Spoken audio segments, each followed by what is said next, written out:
నమస్తే, welcome to our channel. నేను సౌజన్య. ఆంధ్రప్రదేశ్ ముఖ్యమంత్రి జగన్మోహన్ రెడ్డి రాబోయేటువంటి ఎన్నికలకు సంబంధించి సామాజిక అస్త్రాన్ని సంధించడానికి సిద్ధంగా ఉన్నారు. ఆ రకంగానే ఆయన ప్రణాళికలు వేసుకుంటారనేటువంటి టాక్ వినిపిస్తోంది.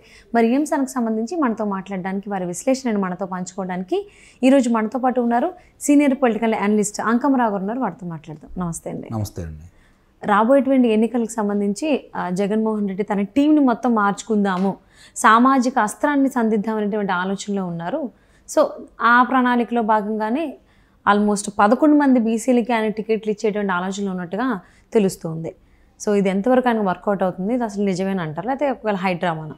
అంటే 11 మందిని ఇప్పుడు ఎవరెవరైతే వివిధ నియోజకవర్గాల వాళ్ళు ఉన్నారో వాళ్ళని ఇటు నుంచి అటు నుంచి ఇటు మార్చడం కూడా జరిగింది.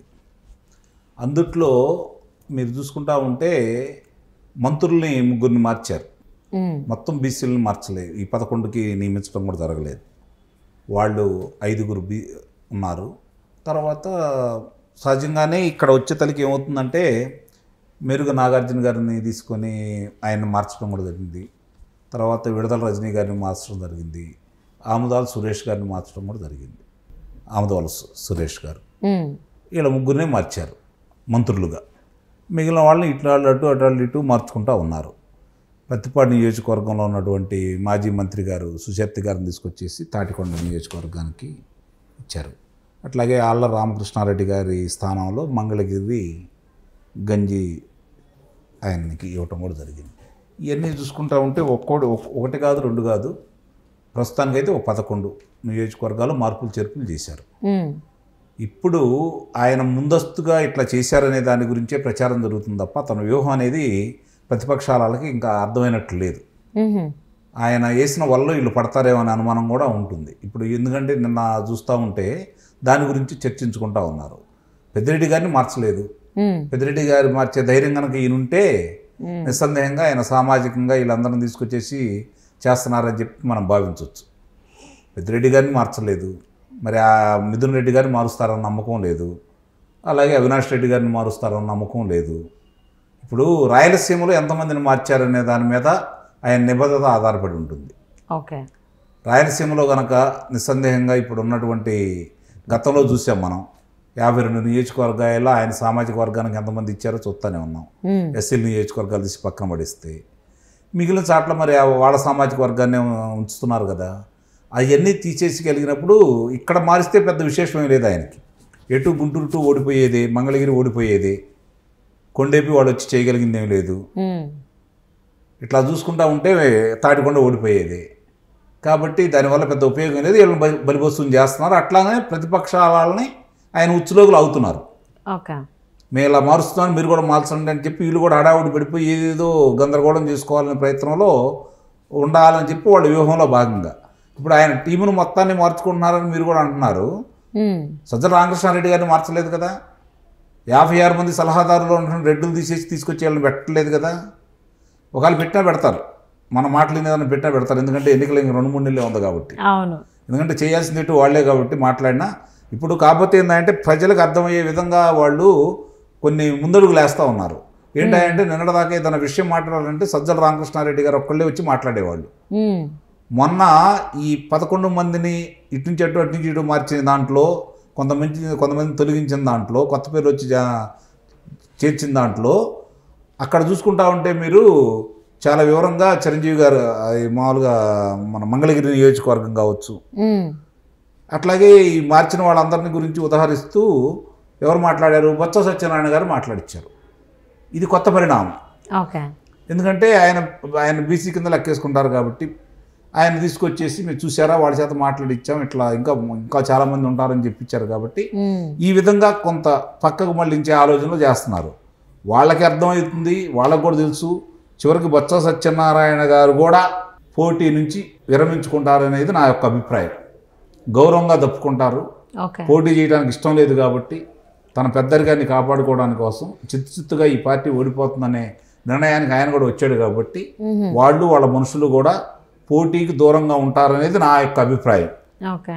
ఇప్పుడు చాలామంది అడుగుతున్నారు దీని గురించి, మరి ఎంతమంది బయటకు వెళ్తున్నారు ఏందని. ఎవరు బయటకు వెళ్ళరు, అందరికీ చెప్పే చేస్తున్నారు. ఇవన్నీ ఇవన్నీ చివరిదాకా ఇలా కొనసాగుతాయని నమ్మకం కూడా ఏమీ లేదు. ఓకే. ఎందుకంటే గతంలో కూడా చూసుకుంటే ఆ పార్టీ కోసం చొక్కాలు దించుకొని రక్తాలు గార్పించుకొని డబ్బులు ఖర్చు పెట్టి నానా హంగామా చేసిన వాళ్ళందరిని పక్కన పంపించేసి ఆ పార్టీలోంచి ఈ పార్టీలోంచి వాళ్ళ నాన్న తిట్టిన వాళ్ళ అమ్మగారిని కంటనీటి పెట్టించిన వాళ్ళని ఆయన్ని తిట్టిన వాళ్ళని వాళ్ళ నాన్నగారిని తిట్టిన వాళ్ళని వాళ్ళందరినీ తీసుకొచ్చేసి మళ్ళీ పార్టీలో చేర్పించుకున్నారు. వాళ్ళకి శాసనసభలో పోటీ చేసే అవకాశం కల్పించారు, లోక్సభలో పోటీ చేసే అవకాశం కల్పించారు. వాళ్ళని మంత్రులుగా చేర్చుకొని వాళ్ళ పక్కనే కూర్చోబెట్టుకున్నాడు ఆయన. ఇది ఒకటి గుర్తుపెట్టుకోవాలి మీరు.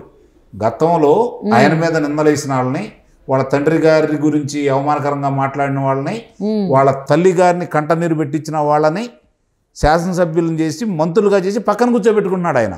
ఓకే. కాబట్టి ఆయన ఎంత నిబద్ధతగా ఉన్నాడో అప్పుడే జనానికి అర్థమైపోయింది. మళ్ళీ ఈరోజు కొత్తగా చెప్పుకోవాల్సిన అవసరం అయితే ఏం లేదు. ఎన్నికల ప్రచారంలో వాడుకున్నది మాత్రం విజయమ్మ గారిని, అలాగే షర్మిలాని వాడుకున్నారు. తర్వాత ఎక్కడున్నారు వాళ్ళు? పాపం లేరు. అదే కదా. మళ్ళీ ఇప్పుడు మళ్ళీ ఏంటి అంటే సీన్లో అవసరం కోసం ఆయన ఏమైనా చేస్తాడు, వాళ్ళ వ్యూహంలో భాగంగా ఏమైనా చేస్తాడు. అవసరం తీరిన తర్వాత వాళ్ళ అవసరం లేదనుకోండి, ఇప్పుడు మళ్ళీ అవసరమే కదా పిలుచుకుంటారేమో.